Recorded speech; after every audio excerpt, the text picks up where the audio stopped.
বন্ধুরা এই যে ঘরটি তোমরা দেখতে পাচ্ছ এই ঘরেই কিন্তু শহীদ আবু সাইদ ভাই এত পড়াশোনা করেছিল।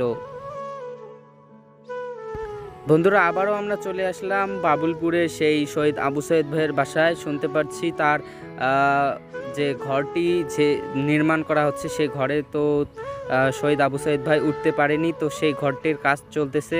আপনাদেরকে দেখানোর জন্য একটু ভিডিও করলাম। তো এই যে বাম দিকে যে ঘরটি দেখতে পাচ্ছ এটির কিন্তু ভিতরের কাজ চলছে। উপরে টিন শেড কিন্তু লাগানো হয়েছে এবং গাতাও কিন্তু হয়েছে, প্রায় ইট গাতা হয়েছে, ভিতরের সব কাজগুলো চলছে। আর এই তো সেই বাসা, এই বাসায় কিন্তু শহীদ আবু সাইদ ভাই পড়াশোনা করেছিল।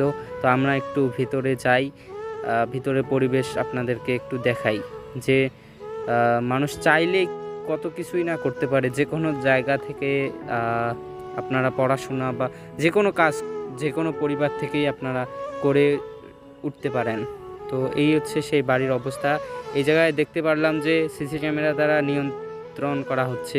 এই তো সামনে যে সিসি ক্যামেরা দেখতে পাচ্ছেন এগুলো কিন্তু প্রশাসনিকভাবে লাগানো হয়েছে, যেহেতু বর্তমানে এটি একটি আমাদের একটা স্থল। আর এনার মায়ের মুখ থেকে আমরা একটু গল্প শুনতেছিলাম যে শহীদ আবু সাইদ ভাই পড়ার প্রতি কত আগ্রহ ছিল। তো তিনি বলতেছিল যে খুব পড়া পড়তেন এবং সবসময় এই বারান্দার মধ্যে বসে বসে পড়া পড়তেন, চেয়ার নিয়ে পড়া পড়তেন, মানে সব সময় পড়াশোনা করতেন।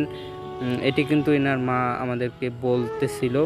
আর এই চেয়ার নিয়ে পড়া ছিলেন। আর ভিতরের যে তার রুমের যে পরিবেশ এই দেখতে পাচ্ছেন একবারেই জরাজীর্ণ পরিবেশ, কিন্তু খুব একটা ভালো না, মানে একেবারে নর্মাল বললেই চলে।